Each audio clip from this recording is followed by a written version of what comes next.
When you get a group of women in one room and one person, it just takes one person to start talking about their experience, and then the person across them starts to nod and actually think, I'm glad I'm not the only one that's going through that, to then ripple effect to that next person of going, well, if that person shared that, I'm going to share. And it creates this openness, this psychological safe space where people start bearing all. I do it. I share so much in those rooms that, I don't share with friends or family, because you all have something in common of why you're there and what you're experiencing, what you create in that room. I think until you get people physically in a space sharing things, that's when the connections really happen.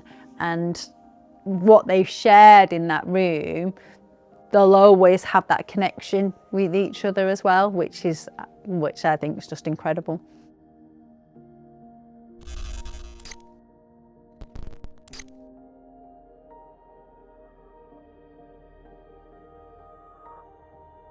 Being around the inspiring, motivating women that are all in the room really brings your confidence on, and everyone's there for the same reason. We're here to conquer this fear. Overall, I think it has been just positive reinforcement to believe in myself and give it a try. I'm actually very surprised by how different I feel compared to how I was feeling before session 1. It was only a month ago, but I feel like I've had such a journey already. I'm still struggling to narrow down what I want my talk to be about. I have lots of ideas. It's just coming up with that topic. Although I did feel like before, like I had my topic nailed and stuff, but now the closer we get, the more I'm just like, oh yeah, is the topic good enough and stuff, and yeah, but we'll see. You can tell the people already that are really embracing it. This is what we want to see. It's not all about, obviously, the confidence of speaking up. It's that alongside life as well. It's all around having that total right mindset to push you. And it's not just in that classroom formal learning, it's the whole about you as well. It's a personal development journey. We're here on session 2 of the Sound Barrier documentary, the actual in-person workshop sessions. And today I'm pushing them a lot more. So what we're going to be doing is actually getting the group to share sort of their topics of choice, talk about what subjects that they're going to deliver their talks on the 11th of November. But then we're actually going to get them to have a go, to stand in front of each other and deliver a very short talk on more of a personal topic, to get them used to what it's like just to stand there and how they sort of present themselves. So they're actually aware of what sort of their physical attributes do, and then also in terms of how they articulate a story. Do we need to support them in terms of conciseness, adding more detail, like telling like a story? So it's a very action-based session. The group as a whole is quite quiet. It's a massive journey that they're going on. The fear is setting in. I shared the sort of the visuals of the event location we're going to. But I post things like on the WhatsApp, don't get much response. Now I get a little bit worried of people doing it, are people going to pull out? So today I've really sort of asked them to bring things preparation, really get under the skin to see how they're feeling. So I'm really interested to see like how they're doing. Call it Becky's instinct. You might have that sort of air of doubt of going, is this really for me? Do I really want to do it? When you're coming into a room and you may be on that sort of downward bit, we all go like that. We might just need to literally shake it off. So I want you all to stand up. And I literally want you to shake it. Shake it off! Come on! I just thought I'd put some music on, a bit of Taylor Swift, Shake It Off, and get everybody moving around.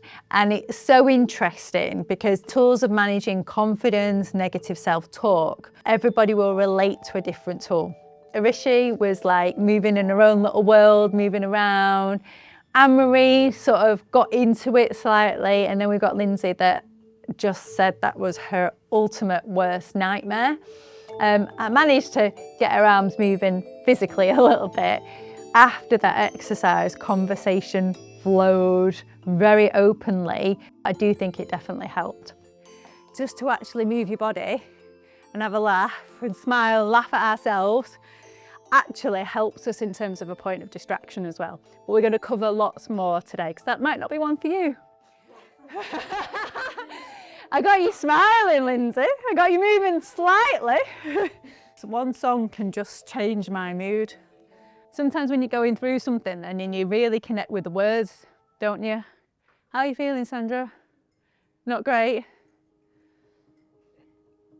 If you need anything at any point, just nip out, yeah? Yeah.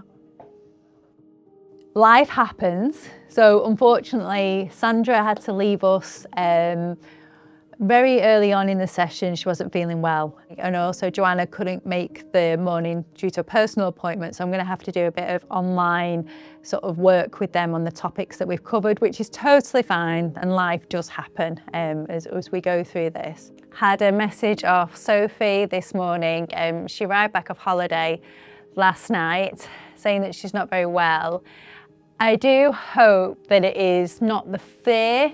There is quite a big fear factor from her in that she genuinely believes, I don't think she believes that she can do it. And I hope that, you know, after today, I can sort of have some time with her to reassure her and get her to sort of see what action she's potentially taking that aren't helping her and how I can actually help and support and turn it around. So that's going to be an interesting one as we progress through the documentary to see how that's gone through as well. I'm going to talk a little bit about fears. Fears that when you've done it, fears what you're thinking. And I'm going to go through some really practical tools. We're going to talk about 3 things that feel that you've gone well since our last session. Arusha, can I ask you to go first? Is that all right? 3 things that, well, we obviously know massive one thing that's gone well for you, but if you wouldn't mind sharing, that would be great. I gave a talk. I did not expect that happening. Definitely didn't expect that so soon. That's already a tangible effect that's happened because it came directly from my involvement in this. Like my workplace found out that I'm part of this. And then they had a speaking opportunity come for someone in the workplace, and then they thought of me. And I was gently nudged into doing it, and I did, and it went well. So now I'm sort of positioned as the person to, next time we need someone to talk, we call her. It's afforded me so much visibility already within the organization and outside of it. So there's been actual ramifications already from just being involved, and it's not even out yet. So. I just feel like from a confidence point of view, I'm doing a lot better than I was a month ago. Sometimes I feel awful. I'm just doing it, and then at the end of it, I feel so much better. And I'm like, okay, this was the right move.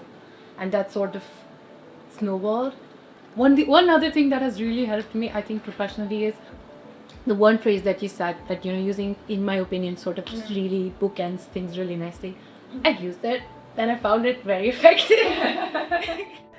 You know, using the phrase, in my opinion, as a neat little bookend for when you just don't want to debate something, but you want to make your voice heard. And I didn't expect that to be something that's going to become such a tool, but it really has. You have to hear back, well, I don't think that's true. And I'm like, you may not think that's true, but it is my opinion. It doesn't have to be true. It's not about if it's a fact. And just having the power to say that has been wonderful.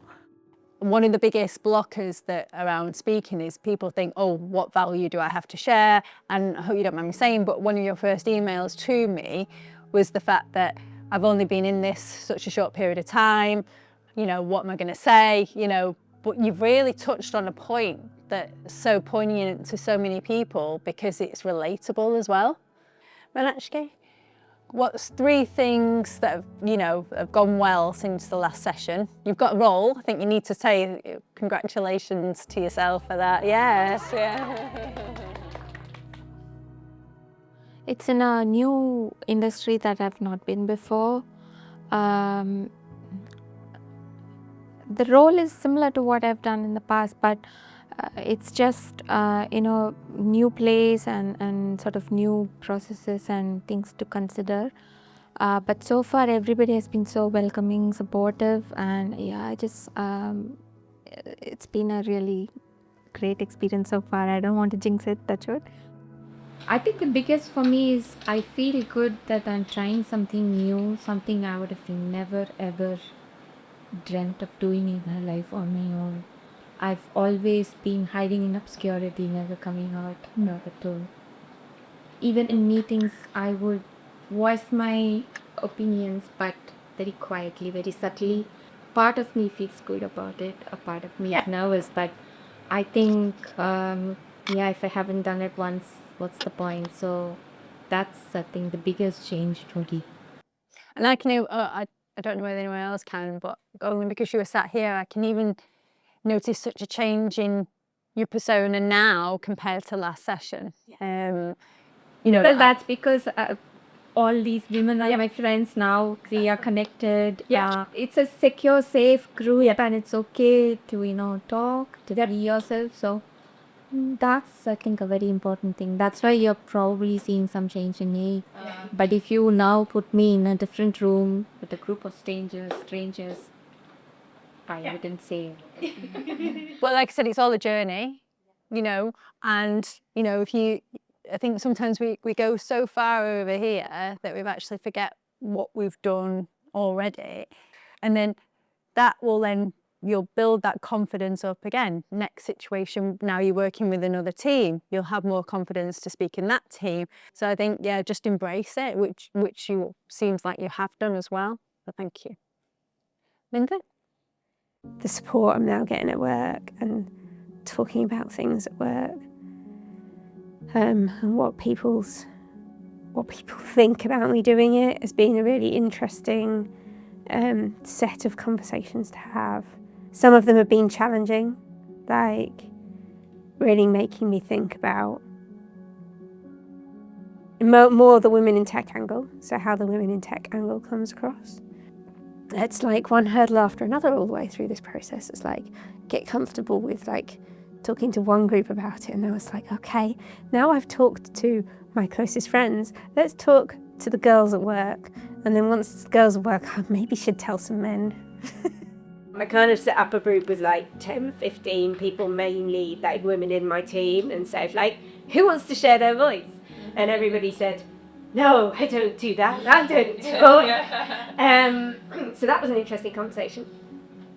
So we had a group conversation, which I videoed, and some of the people on that are like sort of shyest, quietest people in my department. Like, honestly, I was so surprised at who volunteered and who and I know they really had to build themselves up to do that. And part of the reason I was doing this was to kind of say, I'm not all the way there, but here's where I've gone, and you can do it too. And I haven't even done a talk yet, and I feel like I think that's happening. I think for women especially, we all have this sort of that voice in my head for, oh, well, don't say that, because if you say that, what will people think of you? People will think that, who does she think she is? That because she might want to be famous. And I don't mean famous as like on Love Island or whatever. I want to be known for what I do because of that reason, because there'll be somebody else that thinks that they might be able to do it. And if there's more real, I'll call them real people doing it, then it's more attainable, isn't it? everybody else seemed really scared by the venue. I think I'm not so bothered by the stage, which I guess makes sense given my background. But I am bothered by who's in the audience. I'm very much kind of running everything through, well, if this person was in the audience, would I actually say it like that, or do I need to make it a bit safer than that? I could surprise people that I'm not sure I'd want to take by surprise. Anne-Marie? Because I have so many ideas, I'm the sort of person who can chat a lot of shit. Yeah. So it's identifying out of all of that shit what is useful. So that's where I'm overthinking quite a lot of my talk. The other thing that's going well is I'm becoming a super pro on the videos now. Becky mentioned about the fact that, you know, when you're uncomfortable, you're just going into that growth space. So I think that's what's really stuck with me. I think the more I get closer to the November date, the more I'm overthinking it, and I'm slowly starting to let the self-doubt creep in. But this is where it's really helpful having these sessions like today with Becky, because she gives you strategies and tools on how to sort of manage that, and sort of, you know, the nerves doesn't go away. It's just finding tools to sort of manage it so that you don't sabotage your own confidence. I made friends with someone earlier in the year. This particular person I was speaking to was talking to me about how they wanted to set up podcasts, and I'm like, you know what stock can you do there? And I went into my coach mode, and I was like, you know, asking the questions, and they contacted me about 3 weeks ago and said, I'm doing it. I'm setting up podcasts, and they were like, I want you to come and be a guest. So tomorrow, I'm going to a studio and I'm going to be a podcast guest. Oh my God! You've inspired somebody else to take that leap that they probably never would have done it unless meeting you. Well, it's been a bit of a rush today. I got to the car park and I got really anxious about coming in again, but I sometimes get like that if I'm late for things anyway. I had a meeting with my colleagues for 2 days last week, and it's me and 5 men. Yeah, trying to get my voice heard in those sessions is quite hard. I ended up having a follow-up call with my boss on Wednesday of this week, where he asked me why I said at one point, oh, I don't care. And the reason was because for some reason my colleagues don't feel that I know as much as them. And that isn't even in my head. That is very evident, because they said at one point, oh, Joe, you don't know what, I work in service management. Joe, you don't know what it's like to manage technical teams. Now, I've managed 4 or 5 technical teams up to consultants. So yes, I do know what it's like to manage technical teams. But you know, we can all talk about how hard it is. But yeah, that's just one of the struggles. I have a team of, they are lovely men, but they all want their opinions to be heard. So being slightly softer spoken doesn't always work for me. But I did let my boss know how I felt, and he said it was very, very good feedback. Whether or not it will be acted upon is a different matter. And I actually came away from that meeting in tears, because I just felt, oh God, I'm not being listened to. And I've got a real sense of injustice. I hate it. It makes me feel ill. And I came away and I thought, oh God, should I have said all that in that video? But I've noticed more about my surroundings a little bit more. How would that impact somebody else? And what can I do to make sure that doesn't happen to somebody else? It might sound a bit, it's not conceited. It's just, I've been more cognizant of things, I think. Am I doing it here? Yes, please. One thing each for feedback that Joanna can take away and work on, okay? I don't want a sandwich. If it's my clothes. We've just done a 5-minute talk. Well, we put together a 5-minute talk on something like holiday, experience, funny story. So I was just telling a story about bungee fitness. And then I got critique from everybody. I felt like I was all over the place, to be honest with you.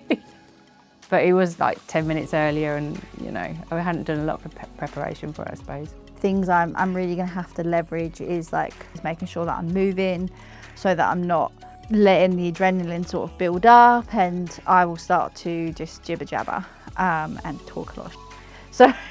So I'll need to be really careful with that, and that's where like the water, for example, will help. And sort of just slowing down my pace. Biggest reason for the lack of confidence is negative chatter, because I think there are 2 aspects to it. One is, like Anne-Marie and even Lindsay was saying, that if somebody tells you you're too soft, it just sinks into your brain. But if somebody tells you that presentation you made, that was awesome, momentarily you feel that pride and that satisfaction, but then that fades away quickly, whereas that comment that you were very soft or you were not loud, that tends to stay in your head. And then the next time when you have that negative self-talk, all of that comes back to you. I don't think it'll ever go away for anybody. It's just like we discussed, how do we equip ourselves with the right tools to manage it better and not let it pull us down completely. I think having just had a go at talking for 5 minutes, I think I've got some things to think about how I stand, how I hold myself, what I do with my hands. I really struggled with what I did with my hands, and I totally didn't notice I was crossing my legs. And Becky pointed it out, but I was really unstable every time I did that. I was like wobbling around because I was so busy thinking about what I was going to say. I wasn't really thinking about what I was doing. A lot of them now are sort of seeing that reality of the situation, that fear. And when we talked about fear, it was really interesting, the fear of judgment and the fear of other people being in the audience and what will they think. People did mention forgetting the lines, but it was so much focused around what other people thought of them and how they're going to manage and overcome that. So that's been quite interesting. They've also got tools that they're going to work on and see what helps them sort of cope with that going forward as well. So yeah, it's going to be an interesting few weeks.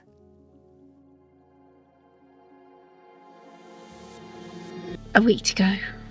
And as of this morning, I still hadn't written a word. So I was starting to get quite stressed about it. It's all feeling so real right now. I'm really looking forward to seeing how everyone, and I do. Now, whatever happens, I think the important thing is I've taken at least one step in the right direction. The only thing that's going to get me through this is I think knowing that all the other girls are going through the same things. They're not realising how far they've actually come, and I hope after tonight they do realise that.